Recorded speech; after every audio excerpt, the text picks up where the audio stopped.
be a bugaboo for you. Like your neck is at the front of your body instead of like your head on top of your body. Sort of imagine your head was made out of helium or something. Keep your neck a little taller, longer, and have your head float to the back of your body. Yeah. So you want the back of your neck touching the back of your collar. That sort of a feel. But basically, if I were to tell you you're on your forehand, right? Yeah. You're on your forehand looking at your belly button if you're a horse, right? So you're sort of kind of doing the roll curve approach to yourself. Yeah, so you need to get yourself off of it in elevation, in self-carriage. Yeah, with lightness. Like you're kind of, you look like you're bearing a pretty heavy weight on your shoulders or something like that. And for example, like, you don't have to put the horse on the bit, right? Don't put him on the bit. So what is on the bit, right? It's just he's seating and retrieving your hand, right? He's doing that already. Oh yeah. So you don't treat your arms like I would put horse on the bit, right? That's off the bit. Your hands should weigh like an ounce. Oh yeah. And they should be floating away upward because that's the direction he needs to go. He needs to not be seeking downward so much. He's fine to warm, but he needs to always start to look up to you. You have to look up. You gotta get your shoulder blades together, carry your head and hand on top of yourself, and your hands let it fly into it. Yeah, try to do your hands, completely straight up. Right like this. And leave them there. Yeah, like you're carrying a tray with a full cup of soup on it, up a flight of stairs. And keep them there. And then realize, my hands aren't holding his head down, right? Nor should they be holding his head down, because his head doesn't need to be out on him. Because this is the presence on the forefinger. Hands up. Yeah, now, how are you going to slow him down without lowering your hands? Engage the upper back muscles, lift your breasts, lengthen your legs. Yeah, be a larger, tighter muscular filter between the back of him and the front of him. Keep your hand up. Just simply, straight elbow.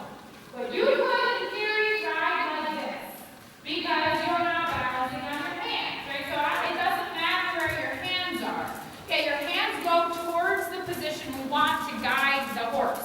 They don't go towards the position that horse tells us to put them. Or the hunter trainer told us when we were 12. Yep, change directions. From the forefinger, that's a strong back. Yeah, that's it. Imagine you're holding one of those medicine balls. Hold on. So that you're feeling your back muscles burn. While you're or better the baby peeing on you, right? Hold that baby that's peeing on you. How incredible. There you go. That's right. Good. Okay, keep this little baby boy. Keep him away from you. That's it. Yeah. Now keep yourself up and tall and be a dressage rider in your posture. And there's a reason dressage riders have posture. Yeah, it's because you're pulling the center of gravity back away from the forehead of the horse. Yeah, that's it. Good. And then shorten your reins and keep your hands forward. Yeah, doing a little bit of obnoxiously short rein work. Keep your hands forward. That's it. Now aim your pubic bone right to the position your hand is. So the base of your zipper goes right to your hand. Upward. Yes! You see how that rides him upward? Yep. Yeah, lift. Upward. That's it. So keep wait a second, keep his tail on the ground. What do you want out of his mouth? You want him on the ground longer. So imagine the hoof print in the back seat. When the foot is on the ground, I want the hoof print to go into the ground. I don't want it to go upward, upward, upward, upward. Yeah, that's why I always love the service. Because they're so go-y, right? But they need a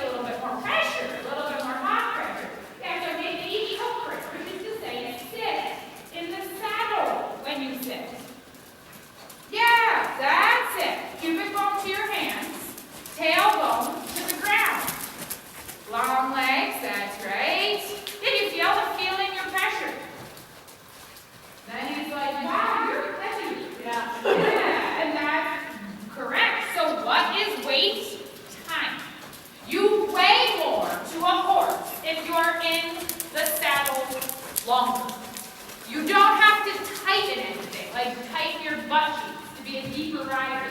You just simply go slower than him. I do feel like I'm going slower. Yeah, so you feel like if you can imagine you're a sail and the wind is coming at your chest and pushing you back against him.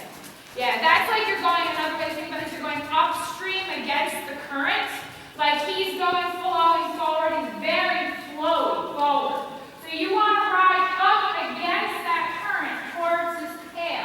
That's it. You want the hook print deep. Any of these images, they're all the same point. Hands up, keep it going. Good. That's right. And you take a circle. That's it. You put in your mind, yeah, a slower beat per minute. In fact, visuals at the visual. That's ridiculous when people there. Like, let me go down from one down layer to the other ridiculously thick down layer.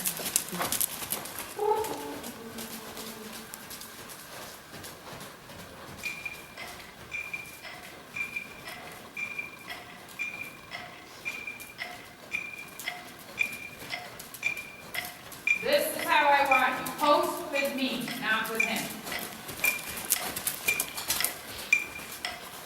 Walk off.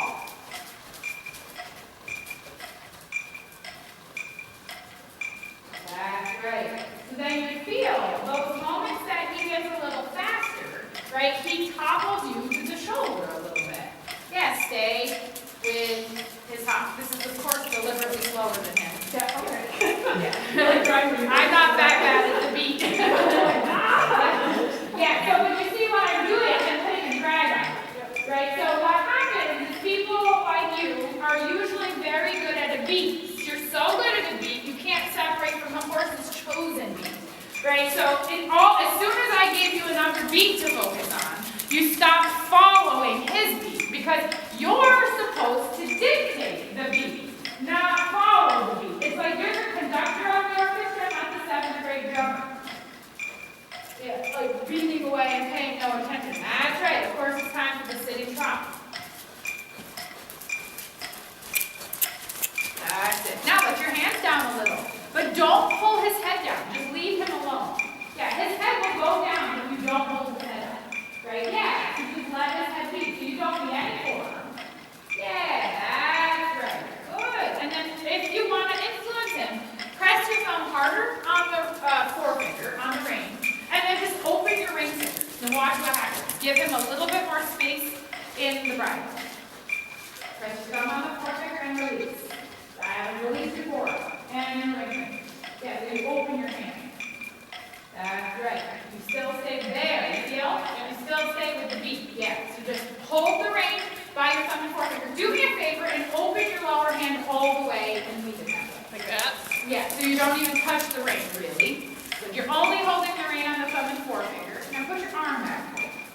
Yeah, you're not balancing on your mouth, your horse's mouth anyway, right? Yeah, that's it. Open your fingers and just leave them that way.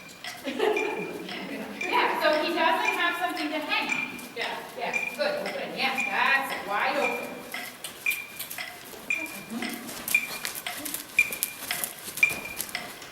Sit on your right seatbone more and turn your body to the left.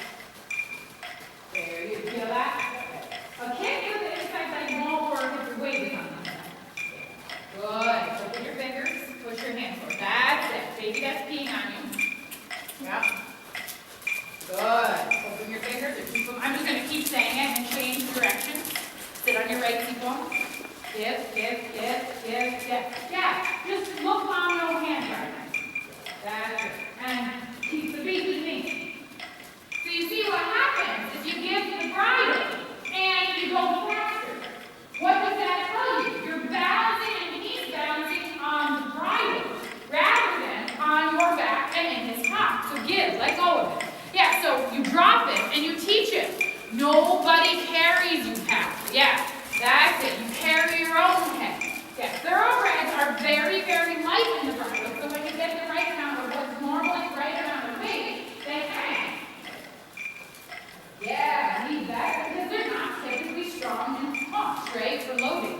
Give, and forward. Yeah, don't fix it. That's it. Keep them on your beat in your chest. heart.